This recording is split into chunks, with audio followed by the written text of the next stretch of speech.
बिस्मिल्लाहिर्रहमानिर्रहीम, अस्सलाम वालेकुम। आइए Mohammad Qasim from unique lecture साहब जी के जैसा कि हमने एक लेक्चर सीरीज़ स्टार्ट की है किसी भी कॉम्पिटिटिव एग्ज़ाम को क्रैक करने के लिए। ख़ास तौर पे आपको ये सपोर्ट करेंगे। अभी जो सिंध पब्लिक सर्विस कमीशन इम्तिहानात लेने जा रही है MOK TO के हवाले से या STS के SST के हवाले से, वहाँ पे भी ये लेक्चर्स ये वीडियोस आपकी बहुत सपोर्ट करने वाले हैं, बहुत हेल्प करने वाले हैं। इसके अलावा और भी जो सर्विसेज कॉम्पिटिटिव इम्तिहानात लेते हैं NTS BTS वगैरह या PTS वगैरह, वहाँ पे भी ये लेक्चर्स ये वीडियोस आपकी बहुत ही सपोर्ट करने वाले हैं। तो आज का जो हमारा लेक्चर है वो है agreements, treaties and pacts of Pakistan. अच्छा, इससे पहले हमने प्री पार्टीशन पीरियड बनाया, प्री पार्टीशन ऑफ इंडिया, जो कि स्टार्ट किया था हमने 1857 से 1947 तक। तो ईयर बाय ईयर वो हमने लेक्चर्स बनाए हैं। आज का जो लेक्चर है हमारा पोस्ट पार्टीशन ऑफ पाकिस्तान के आज़ाद होने के बाद कौन से ट्रीटीज़ पाकिस्तान ने किए, कौन से पैक्ट्स किए हैं, कौन से एग्रीमेंट्स किए हैं UN ऑर्गेनाइजेशंस के साथ, इंटरनेशनल ऑर्गेनाइजेशंस जो हैं उनके साथ। तो आज का जो लेक्चर है वो पोस्ट पाकिस्तान पीरियड के हवाले से है। तो स्टार्ट करते हैं हम। सबसे पहले पाकिस्तान ज्वाइन UNO ऑन 30 सितंबर 1947 को। पाकिस्तान ने UNO को ज्वाइन किया है, यूनाइटेड नेशंस ऑर्गेनाइजेशन को, 30 सितंबर 1947 को। उसके बाद Pakistan join ILO International Labour Organisation 30 अक्टूबर 1947 को। 30 अक्टूबर 1947 को पाकिस्तान ने ज्वाइन किया है ILO को।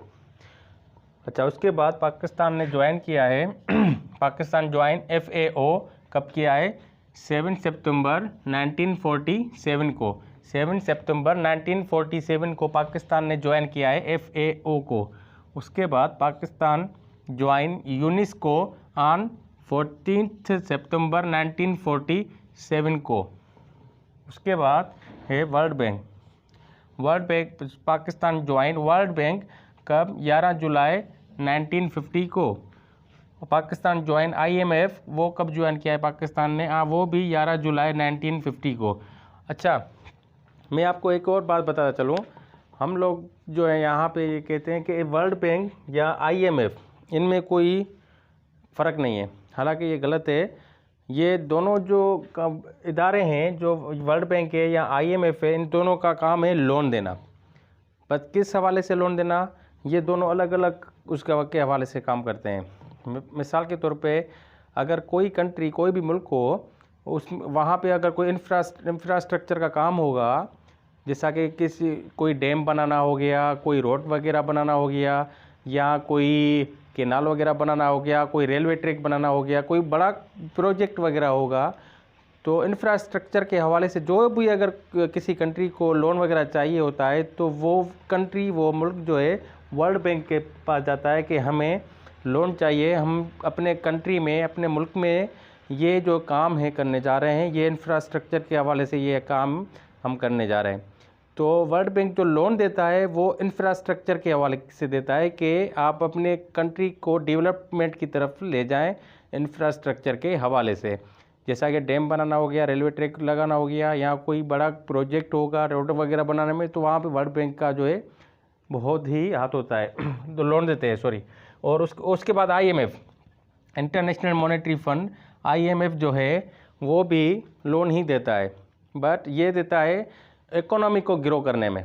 अगर कोई कंट्री है वो इकोनॉमिकली वीक है और वहाँ पे जो जॉब वगैरह है क्रिएट्स नहीं हो रहे हैं, तो जो भी कंट्री है वीक होता है, तो वो IMF के पास जाता है इकोनॉमी के हवाले से कि हम इकोनॉमिकली बहुत वीक हैं, आप हमें लोन दें तो हम अपने कंट्री को जो है डेवलपमेंट की तरफ ले जाएं और उस अपनी कंट्री को ग्रो अप करें, ताकि हमारे यहाँ जॉब्स वगैरह भी क्रिएट हों और हमारा जो कंट्री है वहाँ पे जो है मुश्किलात हैं वो भी आसान हो जाएं।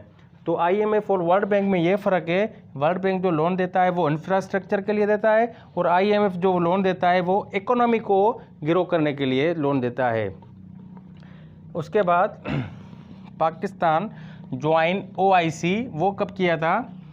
ऑन 25 सितंबर 1969। 25 सितंबर 1969 मैं इंशाल्लाह कोशिश करूँगा कि आपके लिए मैं इनके जो ऑर्गेनाइजेशंस हैं इनकी अलग भी वीडियोस बनाऊं कि ये जो ऑर्गेनाइजेशन है, मिसाल के तौर पे ये OIC Organisation of Islamic Cooperation वगैरह, तो ये आपको पता होगा लॉजिकली कि कौन सी ऑर्गेनाइजेशन कब बनी थी, क्या हुआ था, क्या वजूहत थे इसके पीछे बनने में। तो ये भी इंशाल्लाह कोशिश करेंगे कि आपके लिए हम इनके जो मतलब क्या वजूहत वगैरह थी इनको पीछे बनाने में, ये भी हम आपके लिए अलग से वीडियो बनाएंगे। फ़िलहाल आपको ये देखना है कि पाकिस्तान ने इनको ज्वाइन कब किया था। उसके बाद पाकिस्तान ज्वाइन नम वो कब किया है, 1979 में। नेम को NAM नेम को ज्वाइन किया है 1979 में। मैंने कोशिश की थी डेट वगैरह सर्च करने में, बट ये मुझे मिल नहीं सकी थी। बस ईयर यही है, 1979 में जो है पाकिस्तान ने नेम को ज्वाइन किया है। उसके बाद पाकिस्तान ज्वाइन सार्क को कब ज्वाइन किया है, ऑन 8 दिसंबर 1985 में। पाकिस्तान ने ज्वाइन किया है सार्क को कब, 8 दिसंबर 1985 में। उसके बाद Pakistan join WTO world trade organisations, वो कब ज्वाइन किया है पाकिस्तान ने, ऑन 1 जनवरी 1995 को। वर्ल्ड ट्रेड ऑर्गेनाइजेशन को पाकिस्तान ने ज्वाइन किया है 1 जनवरी 1995 में।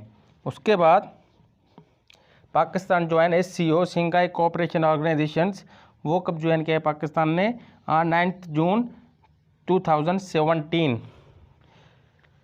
तो उम्मीद है आज का लेक्चर आपको काफ़ी पसंद आया होगा। यहाँ से जो है ये ऑर्गेनाइजेशंस के हवाले से या पैक्ट्स के हवाले से जो सर्विसेज आपसे कोई भी एक सवाल होगा तो इंशाल्लाह वो आपका क्लियर होगा कि पाकिस्तान ने किसे कब ज्वाइन किया था, वो किसे ज्वाइन किया था। सो उम्मीद है आज का लेक्चर आपको काफ़ी पसंद आया होगा। Thank you for watching and अल्लाह हाफिज़।